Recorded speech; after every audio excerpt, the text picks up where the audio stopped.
3333 divided by 3. Here this 3 is a divisor, so we need multiplication of this 3. 3 times 0 0, 3 times 1 3, 3 times 2 6, 3 times 3 9. To find out the multiplication table of 3, just add 3 with the previous step. 0 plus 3 3, 3 plus 3 6, 6 plus 3 9.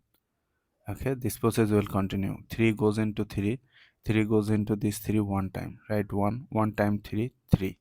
Subtract 0, bring down this 3. 0 3 means 3.